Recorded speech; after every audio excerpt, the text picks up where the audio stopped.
Okay, welcome back folks and friends. In today's video we are going to turn this 55-gallon poly drum into a compost tumbler.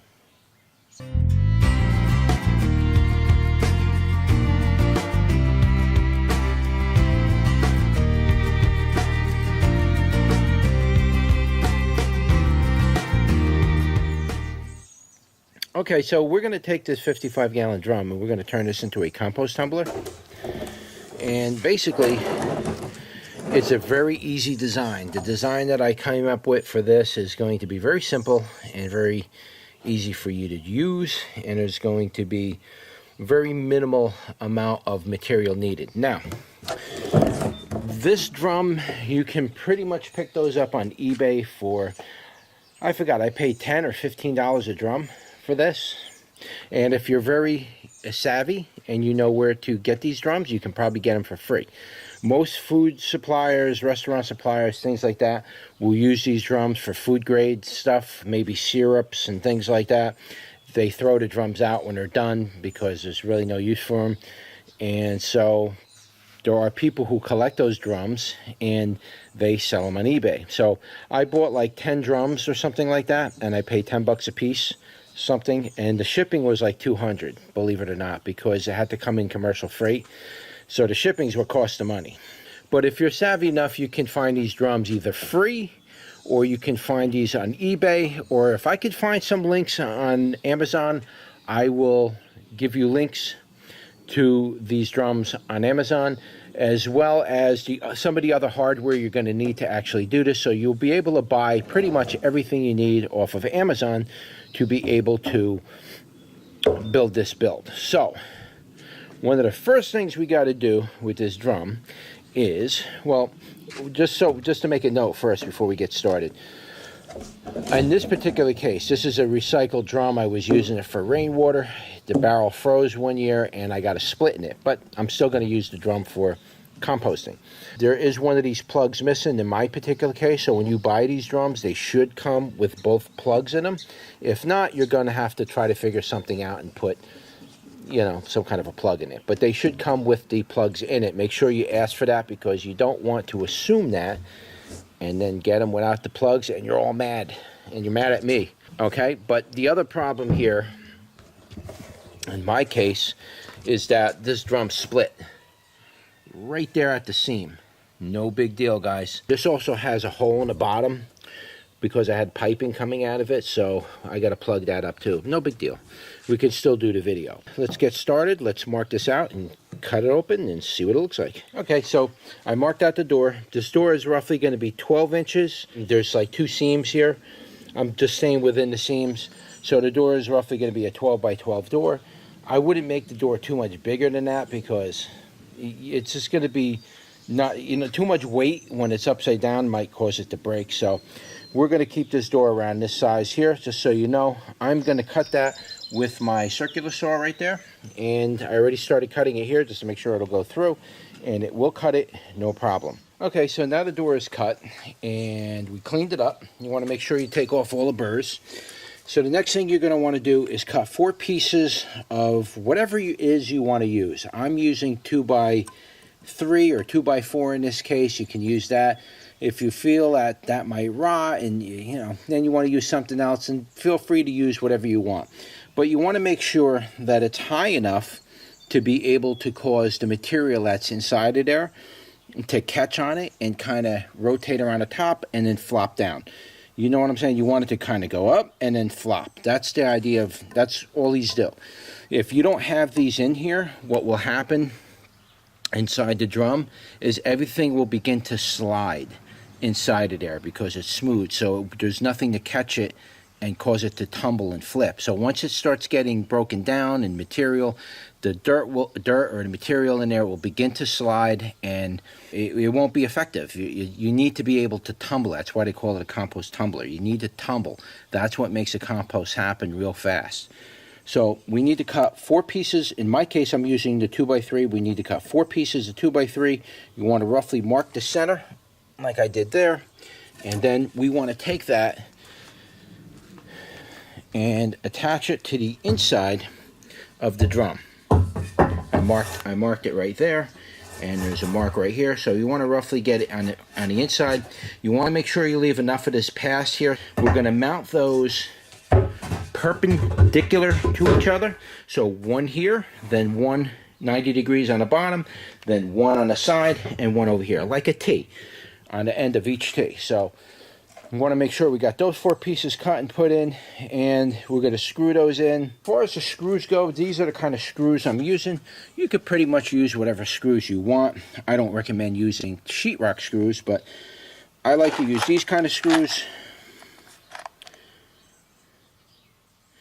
You can get these at Home Depot or Lowe's. They come in a box. You can get the short ones. This is what they look like. Oop. This is what the head looks like. It's called a pan head screw. I like these screws a lot when I'm working on projects like this because they're nice and flat.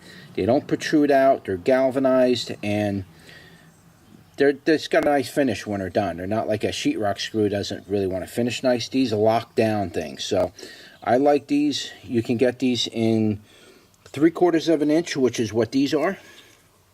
That's a 3/4 inch screw. Or you can get them, I believe this is 1 inch or 1 1/4 inch. So you can get both sizes. They don't cost that much, like $15 or $20 a box. You buy both boxes, you're fine.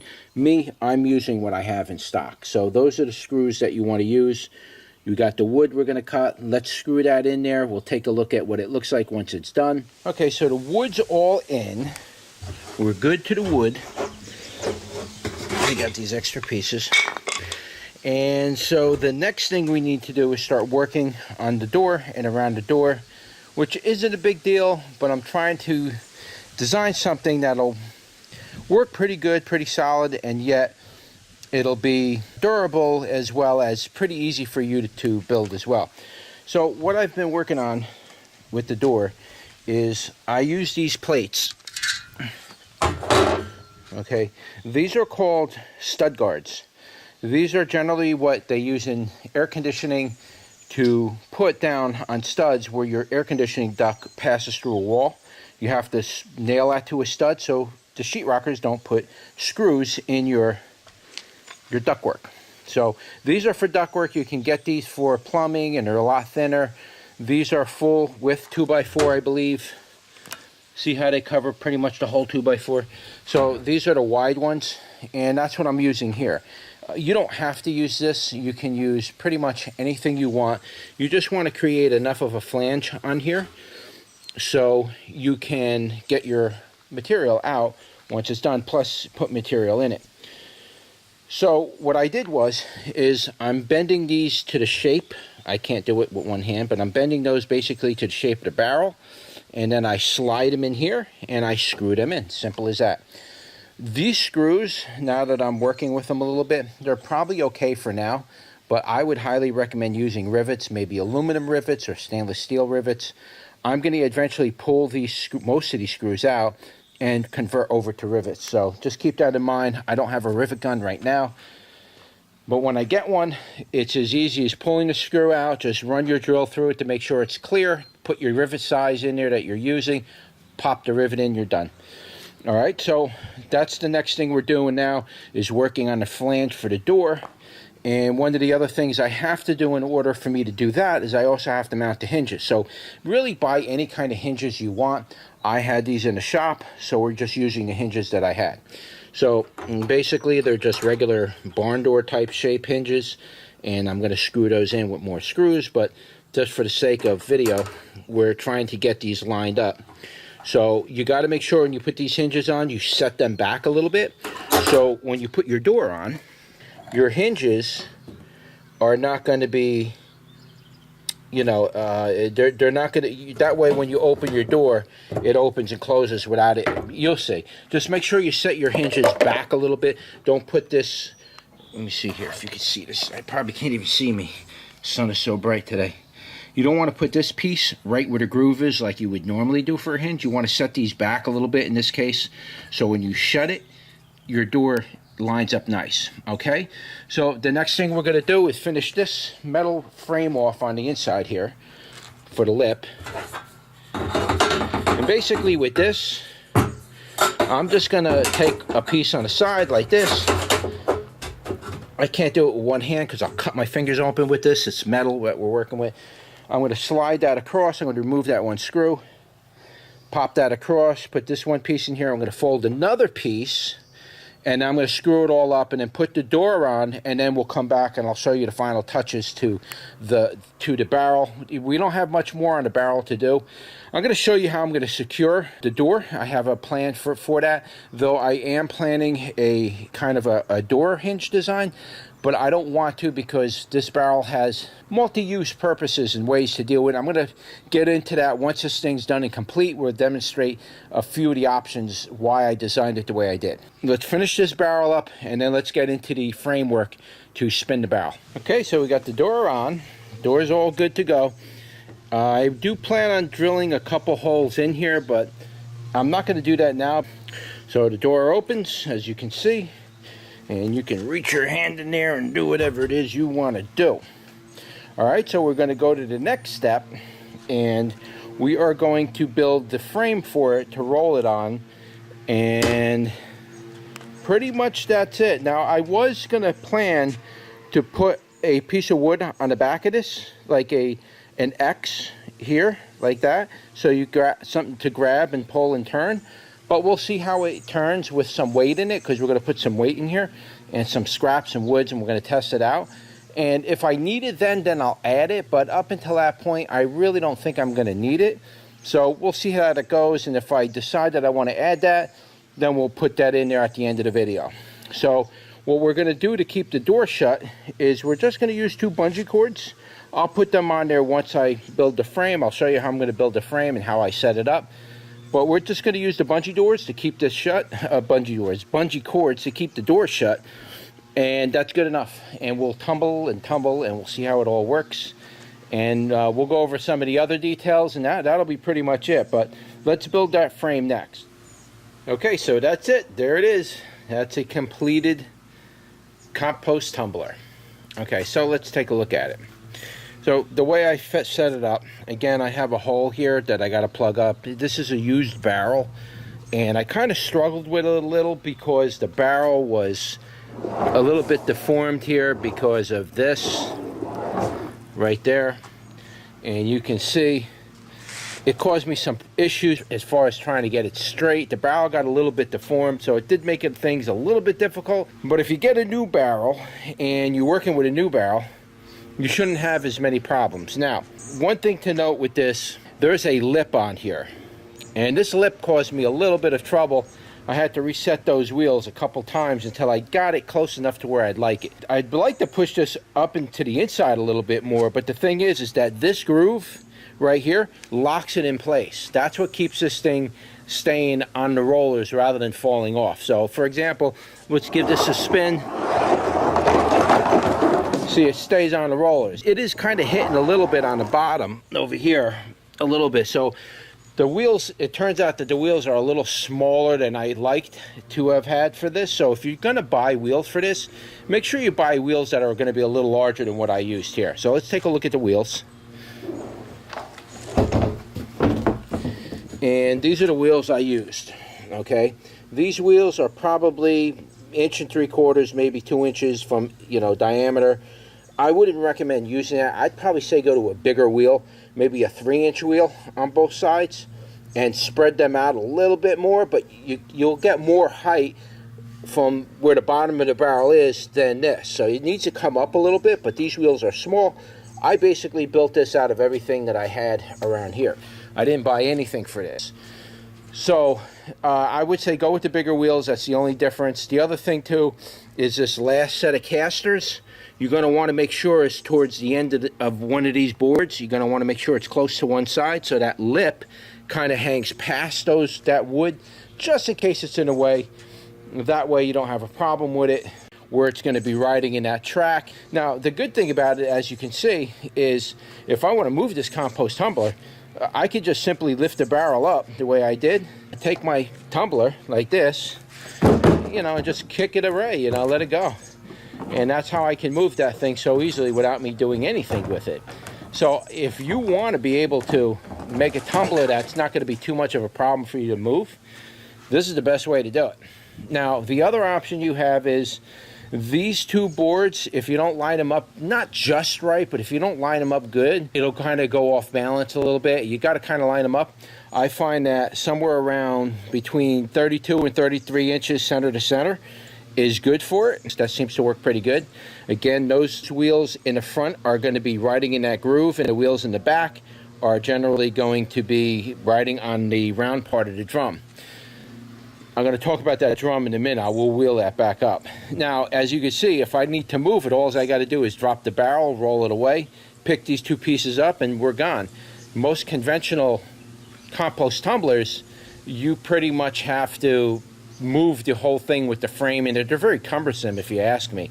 So that's why I never mess around with them, because I don't want something like that where I kind of have to fix it in one place. I need to put that compost tumbler in different areas at different times of the year. Like during the summertime, I can put my compost tumbler out here or out there, whereas in the wintertime, I want my compost tumbler either in a garage where I got some extra space, or I want to put my compost tumbler out here in the wintertime, maybe somewhere over here, something like that, or close to the door where I do my cooking and everything.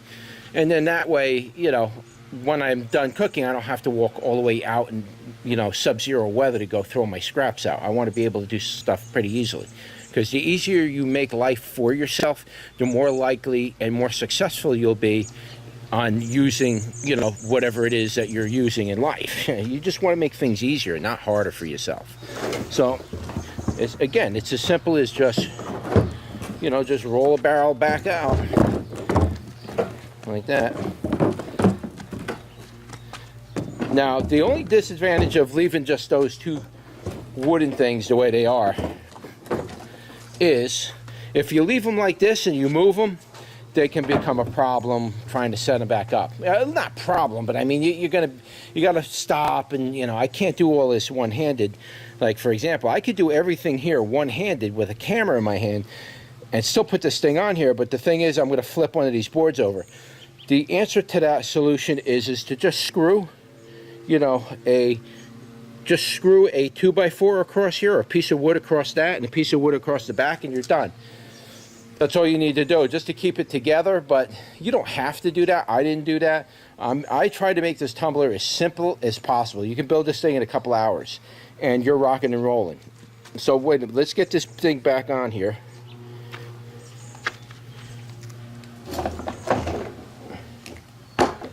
See how it flipped over on me? Because I'm trying to pull it on that, and there's nothing holding it. So now I got to flip it back. No big deal. I mean, it's just, I had to flip it back. For me, the less I have to do, the easier life is, right? That's the way I look at it. So that's it. And you're back in action again. We moved it off the rollers and we put it back on. You're done.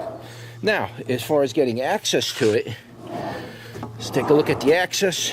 All you got to do, for example, I'm putting my leg here, you know, just holding it back, is just pull a bungee cord back off to the side, just enough, so you can open the door. And that's it. You just open the door up as you need it. All right, just like that. And when you're done, you shut the door, and you're good to go. Again, don't put holes in here. I put a hole in here because it was a water barrel at one time, and now it's a compost bin. Again, there's a hole here. Eventually, that's got to get plugged up. And I do recommend drilling some holes in here in the back and in the front, just like maybe 1/4-inch holes, a couple dozen, 24 holes around the edges or around the middle or something like that. You do want a little air to get into that so it doesn't become anaerobic. So you are going to have to drill some holes in there eventually. For now, I got these. That should be good for now. But you are going to want to get some holes in here, you know, like a little grit of holes. I didn't add them in, but I will add them eventually. I'm not too worried about it now. I kind of want to see if I don't add the holes, what would happen. Because I hear and read that, you know, they need to breathe or else it becomes anaerobic. Does it rot, you know?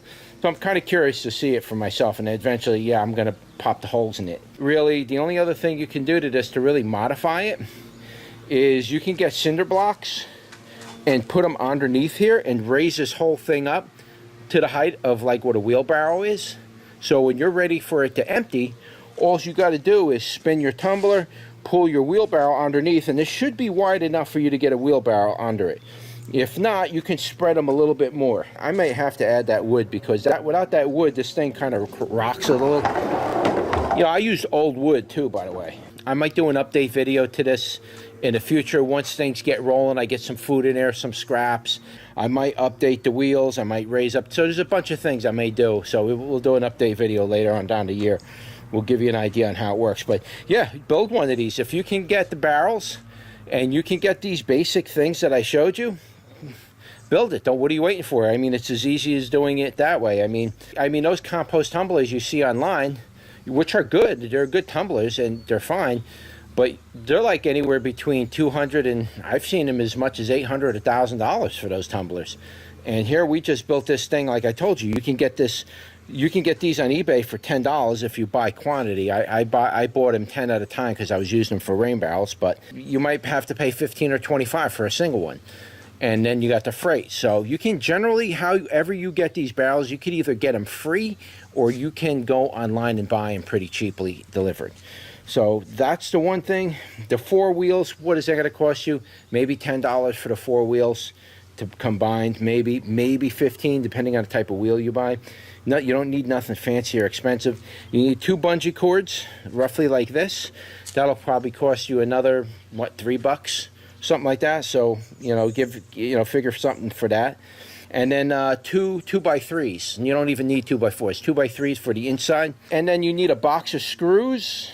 And like I said, a couple pieces of metal. It doesn't have to be the metal I showed you earlier over here. You see the metal I used? You could use whatever you want, guys. It really don't matter. You could even use wood if you want, really. I just used the metal because I had it. And why not use what I have? So, but outside of that and the 2 hinges, you're good to go.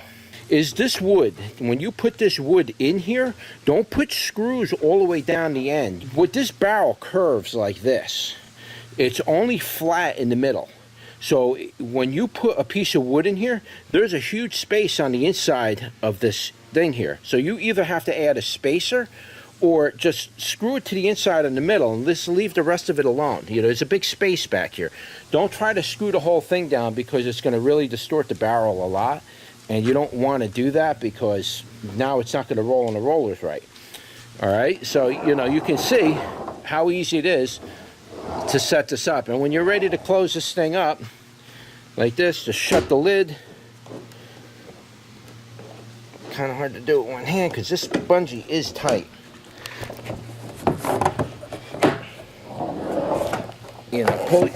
Pull your bungee over like that and you're good to go. Now, the only other thing I might add to this, which might be a problem once this thing starts filling up, is I got to add a cross to the back of this thing made out of 2x4 like that. I'm going to add a cross to that so I can put my hands on it and pull it that way. Because when this thing gets really heavy, this might not be as easy to turn. As you can see, I'm turning it by hand. It might not be that easy to turn, so we might have to add something to that in the end. Again, I'll put that in the update video as I see problems occur. I make updates. You'll probably want to watch that video and just see. But you could still build this the way I showed you with the metal and still have it started and running. And any updates that you see from here is just additions to what we already did. So that's it. That was our compost tumbler made out of a 55-gallon poly drum. Don't forget to like, share, and subscribe, and I will see you on the next one. Take care.